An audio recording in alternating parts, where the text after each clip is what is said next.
Hi, today we're going to talk about entitlements and appreciation in kids.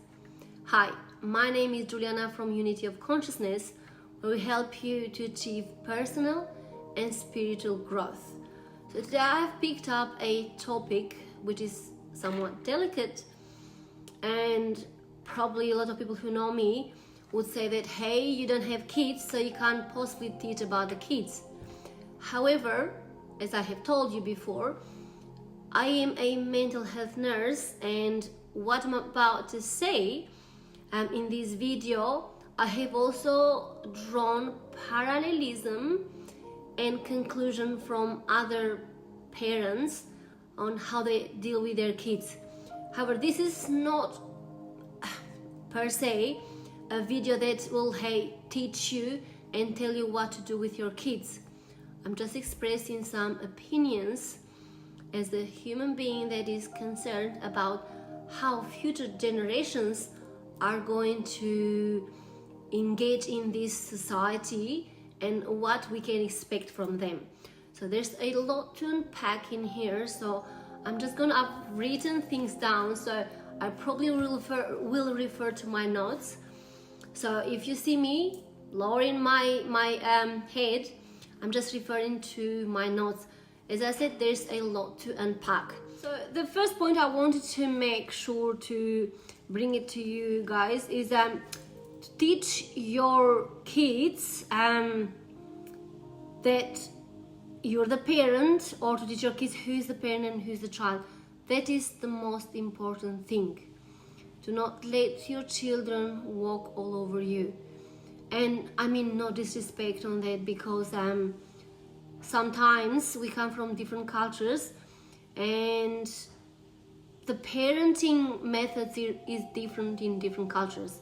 However, a child needs to know who's the parent and who's the child. Sorry, I'm trying to stay away from the streak of light, because now it's 5:08 in the afternoon and I have to put the lights on, otherwise the video will be too dark.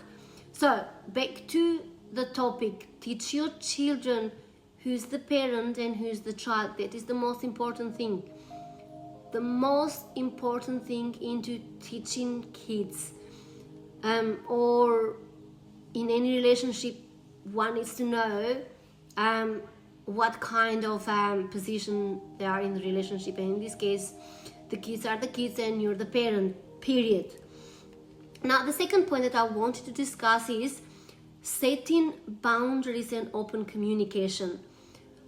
So when you teach the kids about who's the parent and who's the child, obviously now you set boundaries. So because I've made this point to flow into each other, so it's important, so we go through it into deeper and deeper, and then we get out of it, okay? So setting boundaries is when you teach your kids, they're all in the family, that they're the kids and you're the parent. You're setting boundaries now. You're setting boundaries on what is expected of a child and what is expected of a parent. In here, everything has to be done with open communication and mutual respect. However, respect and the roles on family, they will be interconnected in this case. So, and also the children need to know that their entitlements come from unrealistic expectations and a lack of appreciation of other people's efforts or work. So, let me give you some examples. In this today's society or times, we've got children that are even children who are the age of perhaps under 12, under 11, they want the next iPhone. They want every day an iPhone. They want the latest play, what do we call them, play tablets, or they want the most updated tablets. In today's society, from my experience and from other people's experience, we have learned that the entitlements in kids, it's just growing. Progressively it's growing.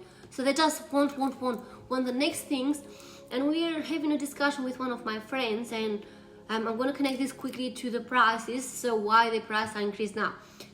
We know why the prices are increased, but also one aspect of the increased price is that all the children from 13 to 22 years old, perhaps 20 years old, they just want to have the latest gadgets, and they don't want to work, but they want them anyway, so they want their parents provide from them. So with this, they will tell you straight away, or it tells you, that kind of behavior tells you that they don't have any respect what kind of effort you have to put in to get this money. I mean, one iPhone, it starts with $2,000, the latest iPhone, and $2,000 a kid. If they work with $16, that $2,000 is not gonna come easy, because if they work like an 18 years old kid that has get some money, it's paid more. If they pay for the iPhone, okay, they can't eat, they can't get clothes, and they can't get a roof if they want to live alone. So if they want to live alone, they can't do anything else, but they just want the gadget. So bring that kind of culture as if they live alone, but into your home, so they can pay for their own gadgets, because if they were to live outside of your house, they can't afford anything. It's very expensive. It has been expensive, but it's getting more and more expensive for the kids to move out of the house. So teach them to appreciate and to evaluate how you can afford them. You have to work hard and to afford them. You just can't come out of thin air. It's not possible.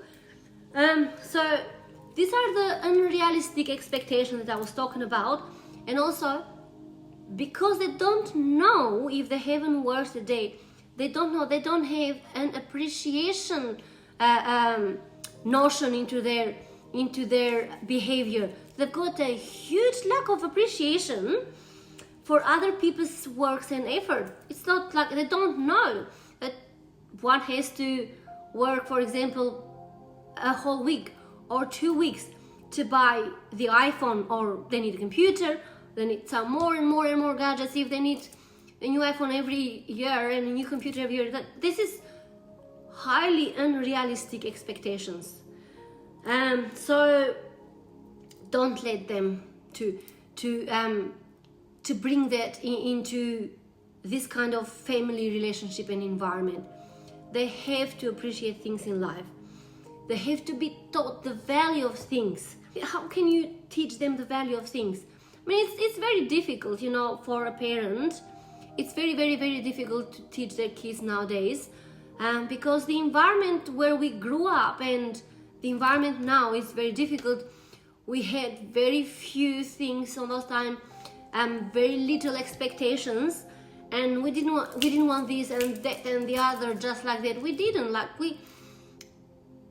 and depending where we grew up as well, because as you see, I've got an accent. Depending where you grow, the expectations were little to nothing. So where I grew up, the expectations were little to nothing on that time.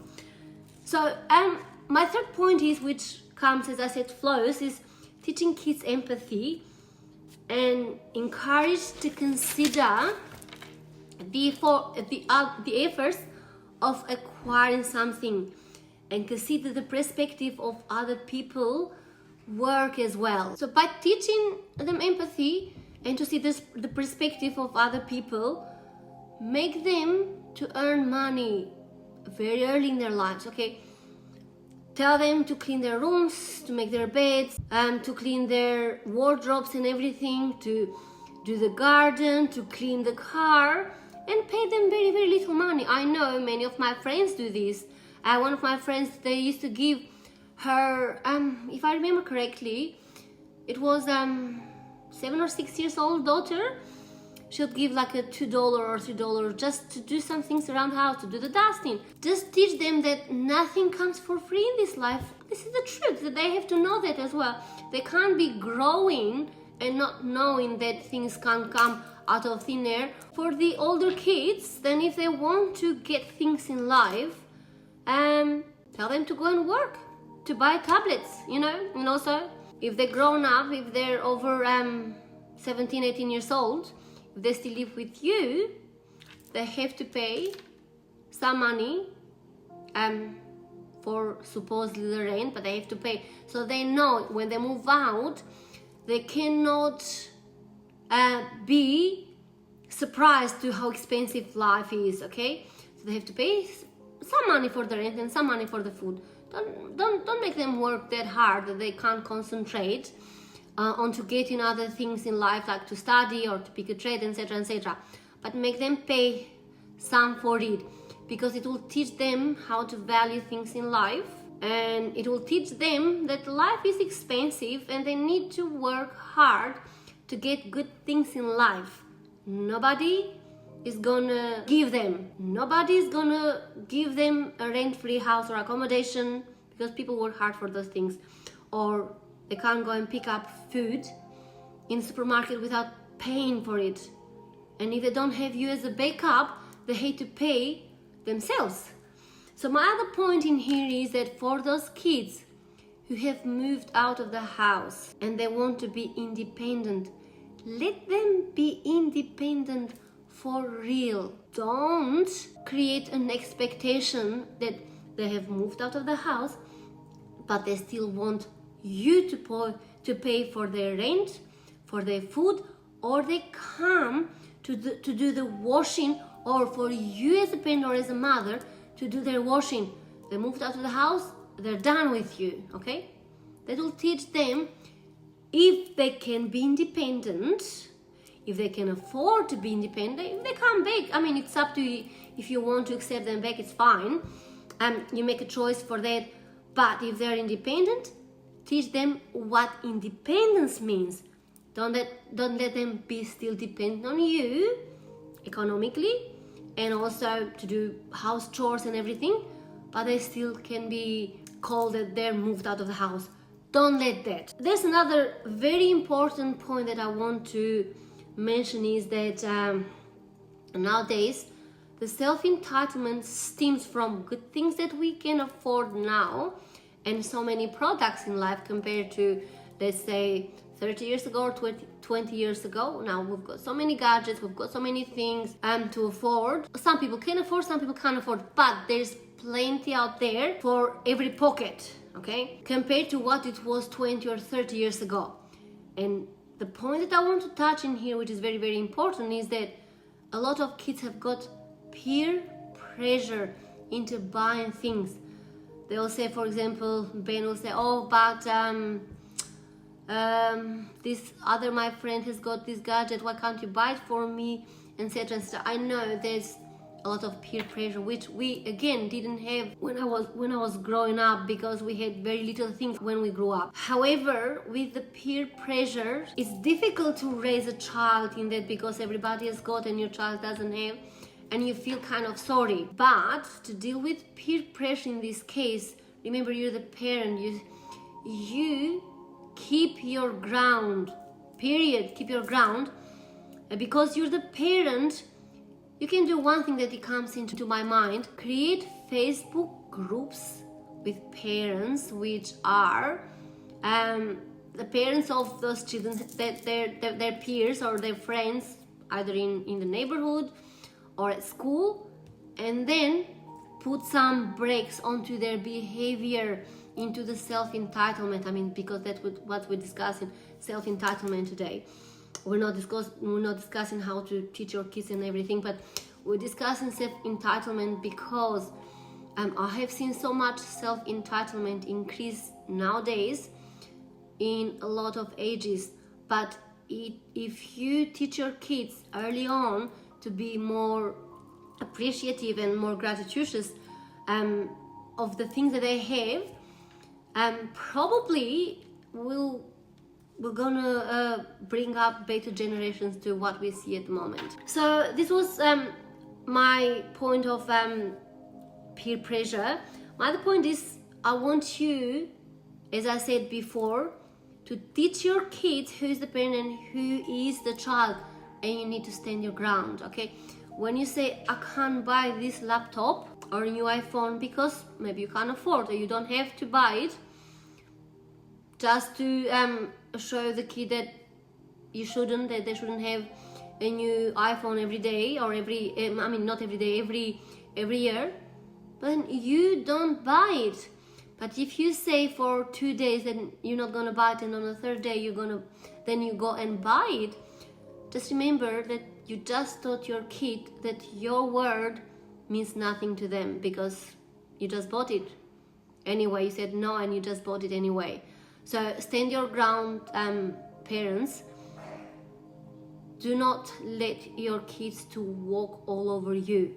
Once you say something no, means no. That's it. And then you teach them to buy things that they need, not to buy things to them they might think they need, or things that they want. Just buy things that they need. You know, you're the parent, you know what your kids need, what your kids' needs are, or what they need to have. So my other point is, I want you to encourage your kids in this case to study, to pick a trade, to teach them to invest in money, in shares, teach them to invest in business. I want you to know in this case that everything counts from when they're little. If you teach them to be lazy, they're gonna be lazy, okay? They need to work, they need to study, they need to pick up a trade early if they don't want to do university, which is fine. Not everybody has to do university. There's plenty of people who do very, very well as tradies, but they need to start early to think about their plans in life. Short-term plans and long-term plans. Short-term plans, they need to study every day, read, of course play, but we're just gonna focus on how to teach them important things in life. Then when they grow later on, they will thank you for it. Don't you worry about it. So the other thing is I want to touch as well is the promotion of gratitude. So as I said, everything will flow. After we said that you need to stand your ground, you need to teach your kids, you need to consider the peer pressure, and now we need to teach the kids gratitude, to express gratitude for the things they have, and to focus on those things that they have, to be gratitudious, and to become less focused on the things they might think they need, or the things they want, or the things that their friends have and they need to have the same things. Also, you need to lead by example. Probably this will be my last point to discuss. You need to lead by example. Behavior is learned and taught at home and outside as well. So at home, you need to lead by example. You're gratitudious, your kids will be gratitudious, okay? Also, if they have learned bad behaviors, or they pick bad behaviors outside, you need to do some damage control. You have to. If they really like football or something, let them have as a leisure activity, but do not focus 100% of their effort and energy into that type of sport that they're not very talented. So I want to quote you something, because I'm going to finish up very soon. I want to connect everything to what we said about how to teach your kids. And again, I'm not probably the best person to say things, but as I said at the beginning, I'm going to draw some parallelisms and some other thoughts or behaviors from other parents, from my family, or from my friends, which they have taught their kids good ways. You know, I've got really good friends, and especially one that I have met or have worked with her. She has raised two beautiful, gorgeous kids, and don't get me wrong that every kid is beautiful and gorgeous, but they were so well behaved, because once she cooked dinner, everybody will eat her dinner.